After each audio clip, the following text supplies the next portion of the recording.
Basics of block diagram. ठीक है, block को हम क्या एक इनपुट और आउटपुट के बीच में एक कनेक्शन के तौर पर इस्तेमाल करते हैं ना। अगर इनपुट को ब्लॉक के अंदर जो चीज है उससे मल्टीप्लाई कर दें तो हमें क्या मिल जाती है, आउटपुट मिल जाती है ना। इस केस में देखें, जैसे x इनपुट है, ब्लॉक के अंदर क्या 3s है, x को जब 3s से मल्टीप्लाई कर दे तो वो क्या बन जाएगा, y बन जाएगा।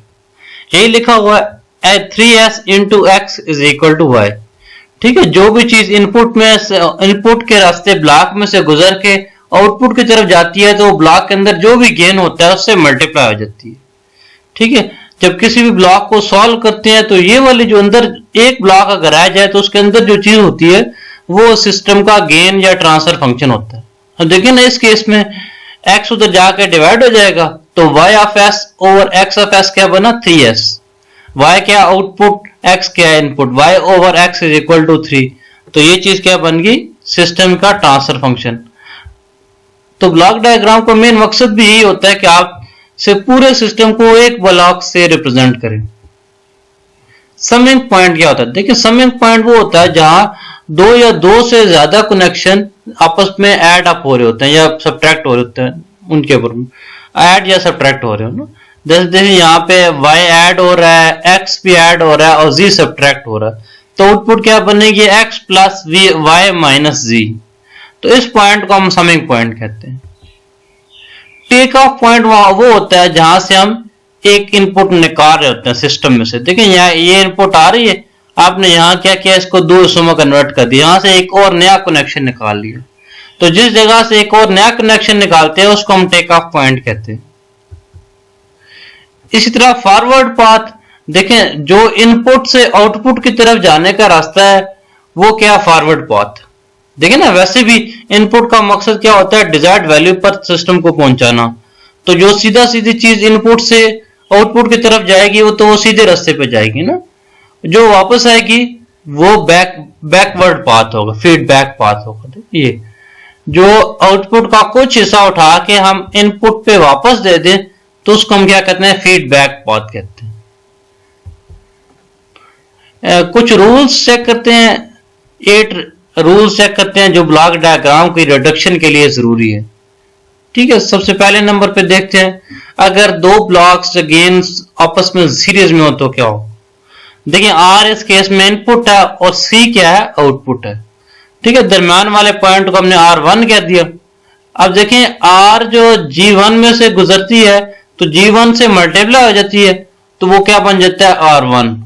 ये लिखा हुआ है R into G1 is equal to R1। इसी तरह इसको अगर हमने R1 का नाम दिया तो R1 जब G2 में से गुजरती है तो वो क्या बन जाती है, C बन जाती है। R1 into G2 is equal to C। अब अगर R1 की यहां वैल्यू डाल दें तो ये क्या बनेगा, G1 into G2 into R। ठीक है, तो ओवरऑल क्या करना है, हमने CS बनाने के लिए R को G1 इंटू G2 यानी कि G1 और G2 को आपस में मल्टीप्लाई करके इसके साथ लगा देना। ठीक है, ये दोनों आपस में मल्टीप्लाई हो रहे हैं तो दोनों आपस में मल्टीप्लाई है तो इसका मतलब ये भी है कि अगर दो गेन आपस में सीरीज में हो तो वो क्या होंगे, मल्टीप्लाई होंगे। तो इसी को रिड्यूस करने के लिए हम क्या करते हैं, एक ब्लॉक बना देते हैं और इसमें जितने भी गेन सीरीज में होते हैं उनको आपस में मल्टीप्लाई करके लिख देते हैं। ये दो थे ना, अगर 3 हो तो फिर उस केस में क्या करेंगे, यही काम करेंगे, तीनों को आपस में मल्टीप्लाई कर देंगे, G1 into G2 into G3।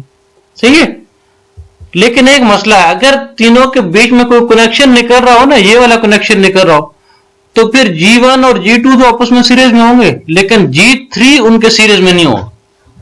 आप इसको फिर इस तरह सॉल्व नहीं करेंगे, G1 into G2 into G3 नहीं, आप G1 और G2 को सीरीज में लेंगे। ठीक है, और बीच में नीचे वाला कनेक्शन एज इट इज और G3 आगे आ जाए। सही है, अगर ब्लॉक आपस में पैरेलल में हो तो फिर क्या होता है। ठीक है, पैरेलल की में कैसे होंगे, देखें जब R1 G1 से R जब G1 से मल्टीप्लाई होता है तो R1 बन जाता है, R जब G2 से मल्टीप्लाई होता है तो R2 बन जाता है, R जब G3 से मल्टीप्लाई होता है तो क्या बन जाता है, R3 बन जाता है। अब R1 यहाँ पे ऐड हो रहा है, R2 सब्ट्रैक्ट हो रहा है, R3 क्या हो रहा है, फिर ऐड हो रहा है। तो C किसके इक्वल है, R1 minus R2 plus R3। R1 minus R2 plus R3, ठीक है। और R1 किसके इक्वल है, R1 इज इक्वल टू, ये देखें इनपुट जो है सारों को जा रही है क्योंकि सारे आपस में पैरेलल में है। इनपुट जब R1 G1 के साथ मल्टीप्लाई होती है तो वो R1 बनता है, जब इनपुट G2 से मल्टीप्लाई होता है तो वो R2 बनता है, जब इनपुट G3 से मल्टीप्लाई होती है तो वो R3 बनता है। अब इनपुट R तीनों के केस में कॉमन है तो R कॉमन ले ली, तो ये बीच में क्या रह गया, G1 minus G2 plus G3, ठीक है। इसका मतलब ये है कि R के साथ अगर G1 minus G2 plus G3 multiply कर दें तो क्या होता है, C बन जाता है, ठीक है। तो ये दोनों सारे आपस में क्या हो रहे हैं, ऐड हो रहे हैं। यहाँ पे सब्ट्रैक्ट का साइन है तो वो सब्ट्रैक्ट कर दिया उसको हमने, ठीक है। तो पैरेलल में क्या होता है, सिंपली अलजेब्रिकली ऐड हो जाते हैं, ठीक है। अलजेब्रिकली एडिशन में जिसके साथ माइनस का साइन होता है उसके साथ माइनस ही रहता है, सही है।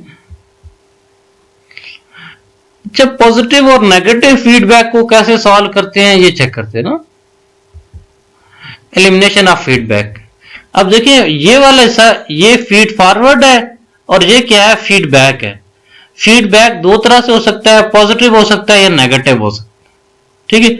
अगर पॉजिटिव होगा, पॉजिटिव या नेगेटिव में से जो भी होगा उसका अल्टरनेट साइन यहां पे लगा दीजिए, ठीक है।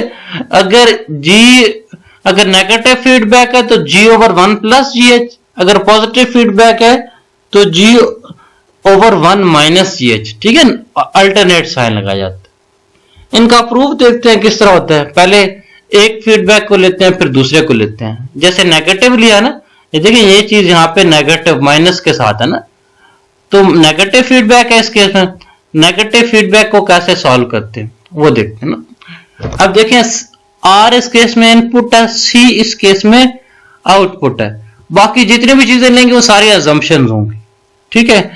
अब फीडबैक हो क्या आ रही है, H, जब ये C देखें यहां से फीडबैक होके H के साथ मल्टीप्लाई होके वापस नेगेटिवली इसमें ऐड हो रही है ना, तो इस यहां पे हमने एक B वेरिएबल रख लिया और यहां पे हमने E वेरिएबल रख लिया, ठीक है। और इसको वैसे भी एरर कहते हैं। एरर का मतलब क्या होता है, इन दोनों का डिफरेंस है ना, इसको E ऑफ S एरर ही कहते हैं इसको ना। अब वो जो E जो है जब G से मल्टीप्लाई होगा तो क्या बनेगा, C बनेगा, ठीक है। सबसे पहली चीज E जब G से मल्टीप्लाई होगा तो वो C बने। अब E किसके इक्वल है, E इक्वल है R minus P, E is equal to R minus P, ठीक है। E is equal to R minus P, R तो एज इट इज है। B किसके इक्वल है, B इज इक्वल टू, देखें B किसके इक्वल है, C जब H से मल्टीप्लाई होता है तो वो B बनता है। अब C जब H से मल्टीप्लाई होगा तो वो B बनेगा ना, B is equal to H into C। तो ये सारी इक्वेशन क्या बन जाएगी, G into R of S minus G H C of S, ठीक है। अब देखें इनपुट और आउटपुट का रिलेशनशिप निकालना है। एक तरफ इनपुट वाली चीजें ले जाते हैं, दूसरी तरफ आउटपुट वाले ले जाते हैं। अब C ऑफ S इधर है तो C ऑफ S की दूसरी टर्म ये है, इसको भी दूसरी तरफ ले जाएं। इसको जब दूसरी तरफ ले जाएंगे तो ये माइनस है तो उधर जाके क्या हो जाएगी, पॉजिटिव हो जाएगी। जब इधर जाके पॉजिटिव हो जाएगी तो इन दोनों में से C ऑफ S कॉमन ले लिया तो यहाँ पे क्या रह जाएगा, 1 रह जाएगा, और वहां क्या, जहां क्या रह जाएगा, GH रह जाएगा। ये 1 प्लस GH आ गया, ठीक है। इधर क्या रह गया, G into R of S। अब देखें ट्रांसफर फंक्शन निकालने के लिए हमें क्या निकालना होता है, आउटपुट ओवर इनपुट। आउटपुट क्या है C, इनपुट क्या है R। हमने निकालना है क्या है, इसका मतलब है C ओवर R। तो R इधर आके डिवाइड हो जाएगा, ठीक है। C इधर पहले ही है तो C ओवर R बन गया। ये वाली जो बाकी टर्म्स है ये उधर जाके ये डिवाइड हो जाएगी तो ये बनेगा G ओवर 1 प्लस GH, ठीक है। इसका मतलब ये है कि C ऑफ S बनाने के लिए हम क्या करते हैं, R को देखो ना, R उधर मल्टीप्लाई हो रहा है तो R को G ओवर 1 प्लस GH से मल्टीप्लाई कर देते हैं। अगर इस तरह का नेगेटिव फीडबैक हो तो उसको हम G ओवर 1 प्लस GH से भी रिप्लेस कर सकते हैं। इसी तरह अगर पॉजिटिव फीडबैक हो, वही चीजें अजम्पशन रखी है, B यहाँ पे E रखा है ना, तो ओवरऑल ये क्या चीज है, E ऑफ S किसके इक्वल है, R प्लस B। E जो है R प्लस B के इक्वल है और ई को जब जी से मल्टीप्लाई कर देते हैं तो वो सी बन जाता है, ई को जब जी से मल्टीप्लाई कर दिया तो वो सी बन गया। ई की वैल्यू डाल दी आर प्लस बी, ठीक है, आर तो एज इट इज रहेगा, बी की इसके इक्वल है सी इंटू एच एफ एस, सी इंटू एच एफ एस आ गया। जब सी इंटू एच एफ एस आ गया तो सी एफ एस वाली ये टर्म है और दूसरी टर्म दूसरी तरफ है, ये उधर जाके इधर पॉजिटिव है तो उधर जाके माइनस हो जाएगी। इन दोनों में से सी कॉमन ले लेंगे तो 1 माइनस जी एच रह जाएगी। जब 1 माइनस जी एच रह जाएगी तो ये 1 माइनस जी एच उधर जाके डिवाइड हो जाएगी, आर इधर आके डिवाइड हो जाएगी, ठीक है। तो इसको 1 माइनस जी एच से रिप्लेस करते हैं। अच्छा, ये सिस्टम है सिंगल इनपुट सिंगल आउटपुट में, ठीक है।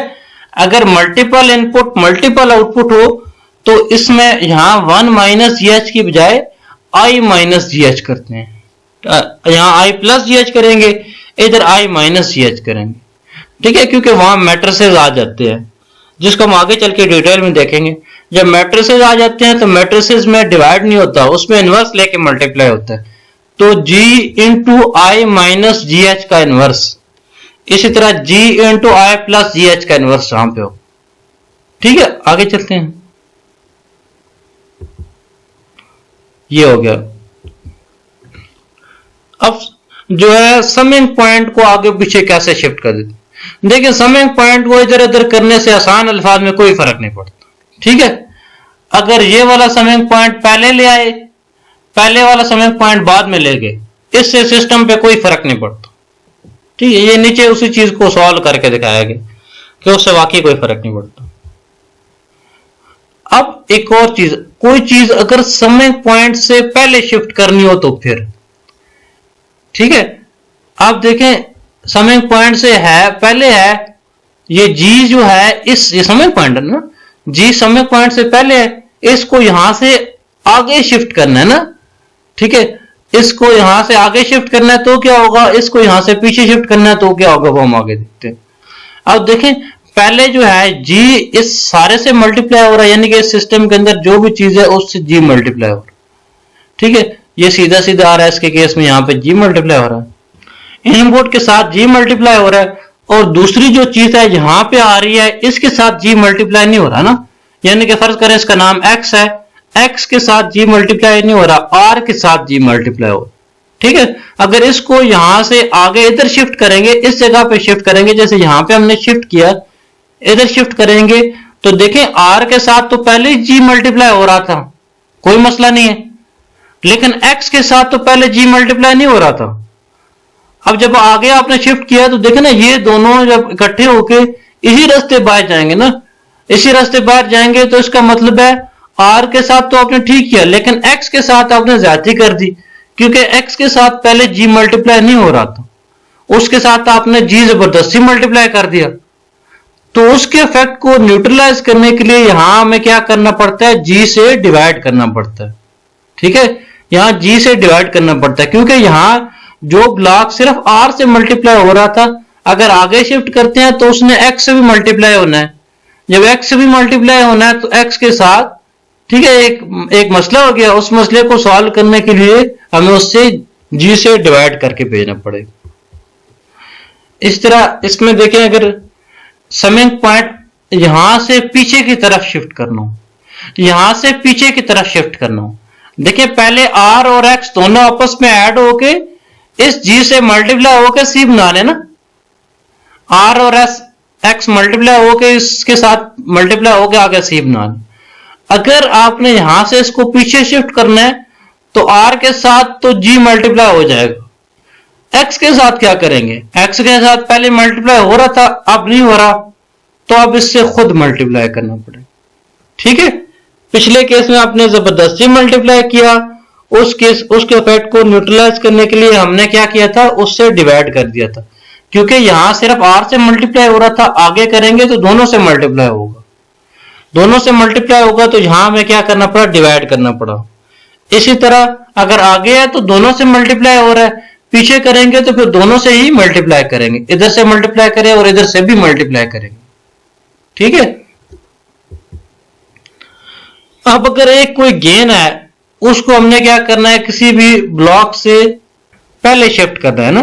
देखिए यहां एक्स, बाद में है ना, जी के बाद है, अगर जी से पहले शिफ्ट करना है तो फिर क्या होगा। हम देखें पहले आर जो है सीधा सीधा जी से मल्टीप्लाई हो रहा है और वो चीज एक्स में जा रही है। आप जब एक्स वाला डॉट पीछे शिफ्ट करेंगे, जब एक्स वाला डॉट पीछे शिफ्ट करेंगे तो आर सीधा सीधा एक्स में आ जाएगा। तो ये मसला हो गया। इसी चीज को बराबर करने के लिए यहां पे हमें जी से खुद डिवाइड मल्टीप्लाई करना पड़ेगा, सॉरी, ठीक है। अब आसान अल्फाज में देखें, यहां आर जो है मल्टीप्लाई हो गए, आगे दो हिस्सों में तकसीम हो रहा है। आर को अगर आगे करते हैं तो फिर दोनों को जी जी मल्टीप्लाई कर दे, दोनों को उनका हिस्सा दे दे, सही है। इसके उलट काम करना हो तो फिर कैसे होगा। अब ये आगे है, ठीक है, ये आगे, ये सिर्फ यहां से आगे वाली इनपुट जो है वो जी से मल्टीप्लाई हो रही है। आप इसको यहां से पीछे शिफ्ट करना चाहते हैं। जब पीछे शिफ्ट करना चाहते हैं तो एक्स से तो पहले जी मल्टीप्लाई नहीं हो रहा था। जब आप इसको पीछे करेंगे तो इसका मतलब है एक्स को जी से मल्टीप्लाई करेंगे। जब एक्स को जी से मल्टीप्लाई करेंगे, जबरदस्त से आर को जी से मल्टीप्लाई करेंगे तो एक्स ऑटोमेटिकली जी से मल्टीप्लाई होगा, क्योंकि ये चीज यहां से निकल के आगे इस तरफ आएगी, यहां से निकल के आगे इस तरफ आएगी।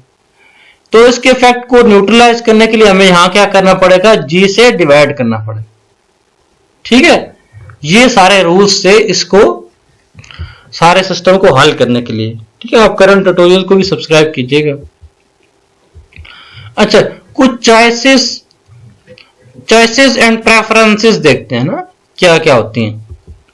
सबसे पहली चॉइस होती है कि हमारे जितने भी गेम्स और ब्लॉक्स आपस में सीरीज में हैं उनको सॉल्व करें, ठीक है।